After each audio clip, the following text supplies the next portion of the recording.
Okay, so we're all set up for a run through of the standard game of Tribes of Prax. This I'm using sort of the playtest kit that's gone out. Haven't placed the player forces so far. It's going to be a 3-player game. So the tribes that are non-players have already been placed in allocated zones as per scenario instructions. So we have Impala in the light yellow and we got the bison in blue. Now most of the bison and the Impala have been driven into the wastes because the standard game starts at 10:11, just after the Battle of Moonbroth, the year later.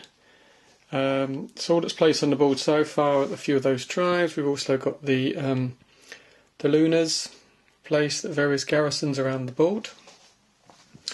We have the tribes that can be player controlled. So here we have the High Lamas, we have their ancestors, their tribal spirits, their founders, protectress. This little information card and their units there ready to set up. These are their starting forces just there. A change to the playtest kit that went out, just to cut down on any sort of early aggressive tactics before any tribe has allied a spirit.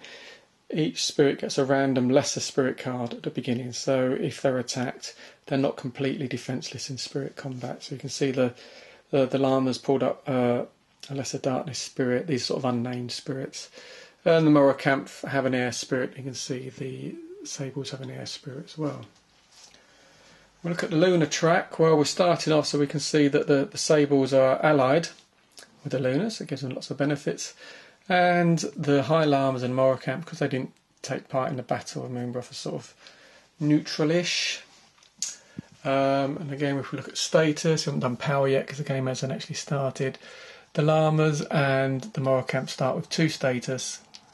The sables start with none. Okay, no one's particularly pleased with them allying with the Lunars. We can see the spirit decks ready to go and the various cards ready to lay out here, ready to start.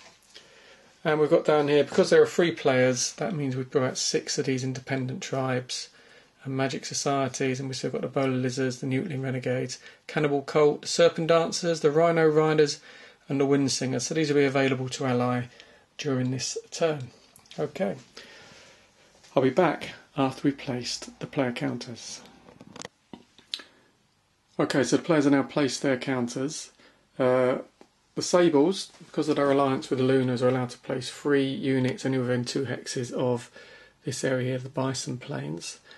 Some of the best grazing actually in this region, so not surprised they've taken up a lot of areas there, pushing a little bit out here into the centre.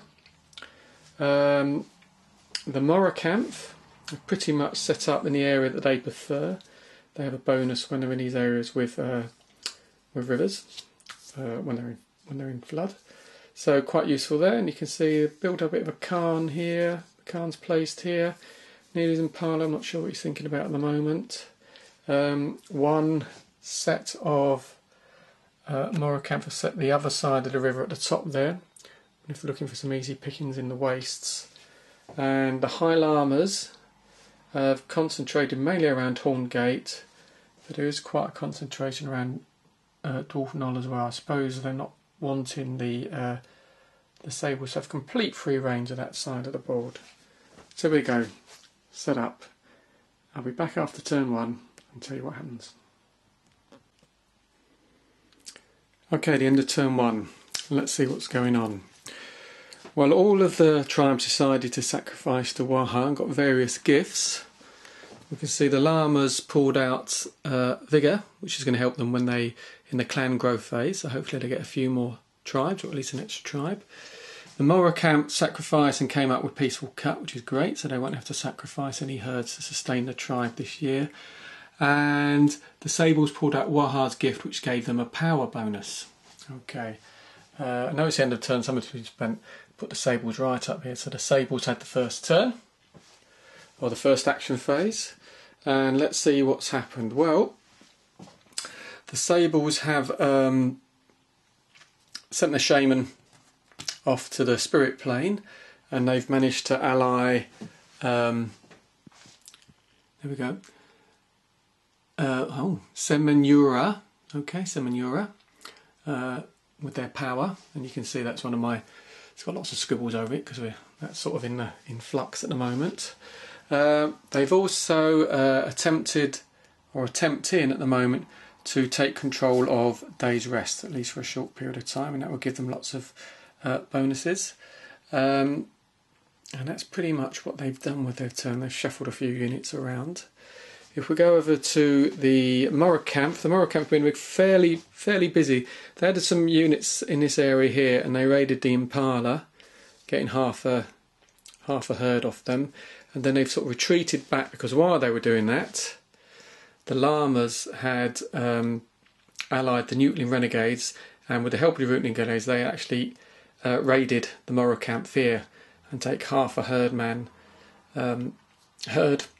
So the Morocamp have withdrawn their units back here, so they've got them quite concentrated. They've got quite a few units there for the end of the turn. The Llamas pretty much have, well, they've done three things like all the other tribes have. They've allied the Newtling Renegades. They have also allied a spirit over here. They've got Mistress Calm, which is an air spirit. It's got quite a few useful abilities here, so she can be discarded to remove an enemy clan from a battle or raid, and it also can be discarded to prevent any one herd from being reduced due to exceeding grading limits in a chaparral area, but that's not going to apply at the moment. At the top here, not a lot been happening here. These herdmen haven't really done anything yet, and I know that as a High Llama we thought about doing something with these guys, but we got a bit caught up with the raids that the Morocamps have taken down there. I should have said at the beginning of the turn, the political card that came out was that Luna's closed the Big Rubble. So basically the Big Rubble's closed to adventures, but that's not going to make a huge amount of difference this early on in the game. Caravan Alley's been active this turn, but no player has raided it as such. So that's where we're pretty well.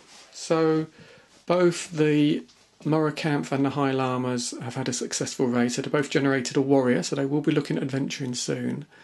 You can adventure with one warrior, but two is probably better. And that is the winter phase done on turn one. We now move on to the winter fertile phase. Okay, so it's turn one. We're just getting toward the end of the winter fertile season. Each player sacrificed one power to the Rain Man who came to Prax. Therefore there was no drought. Everyone was quite relieved of that. Resolved grazing wasn't an issue. And then the breeding phase. And as you can see, there's quite a few more extra herds on. Basically each healthy herd on the map produces a reduced herd. So there we go, we can see that there. There's quite a few on there. Storm Bull's High Holy Day. The only person that sacrificed to the Storm Bull were the Sables, due to their high power that they had from Wahar's gift. Unfortunately, they drew the bull's hooves, okay, which allows herds to travel further. Not really what it was after. I think they were after something a little bit more aggressive there. Caravan Alley is not active this turn. Okay, there's no caravans to raid. Then move on to the tribal action phases. Okay, now in there, I missed it out there somewhere, that we had the clan growth phase. And the High Llamas, who generally have quite a slow growth in the number of clans, because they had Wahar's Vigour, which they drew earlier after sacrificing him, they actually did really well. And that's made a significant impact on this first turn. As you can remember, they've sort of got the two areas here near the Morocamp, and they had this area over here near the Sables. They decided to put some pressure on the Sable units over here. So there was a large group of High Llamas here. The Sables responded in kind and brought a large force to here, and as soon as they could, the Sables launched an attack. Now the attack didn't go very well for the Sables. They did clear this area, but they lost 3 clans in the process, and the High Llamas lost only 1, the rest being forced to retreat. Losing 3 clans, well, that did do the High Llamas a lot of good in Luna's eyes. Each allied clan moved it down 1, so they're actually the Lunas are hostile to the Llamas at the moment, won't cause them too much problems as long as they keep out of the Luna's way and don't come adjacent to any of their areas.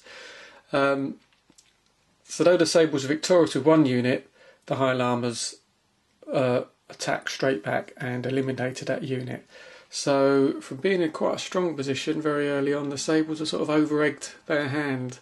They were relying on them having a slightly stronger spirit force than the High Llamas, because they had that fella there, Seminura, and Spirit Combat of 2, where at the time the Llamas only had the Lesser Darkness Spirit. They started the game with 1. 2 to 1 wasn't enough, really. It didn't come up at all. I think in the very last round of combat, I think Seminura actually defeated... No, the Lesser Darkness Spirit actually defeated Seminura, so the High Llamas had a bit of an advantage. That's made a big impact over on that side of the board.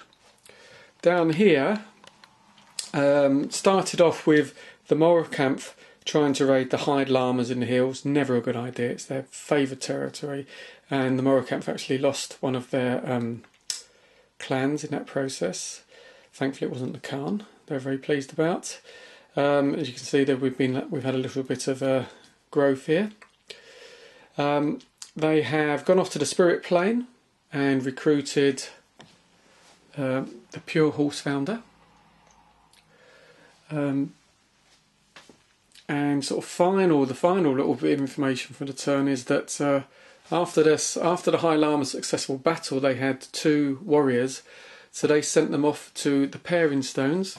But just see, I haven't put my little counter on there yet. An adventure at the Pairing Stones, and the adventure they've drawn is the Crypt of the Restless Spirits. So they sent 2 warriors here. Dare your warriors enter an ancient tomb cursed by the gods, inhabited by restless, vengeful spirits. Looking down at it, they might have gone a bit early, because the first to overcome the spirit guardian of the tomb, it depends on how much power the tribe currently has, and all of them have been spending power like it's going out of business. So we can see the Morokampf have 2 and the rest are down to 3. You can see the Sable really drained a lot of their power, calling on tribal spirits and sacrificing to Stormball in this large battle here. Okay, didn't do them any good, but they had a go. So the last action to do of the winter fertile phase is the migration move. Obviously the harsh summers come in and a lot of the grazing is going to dry up. So I'll show you again after we've done the grazing moves.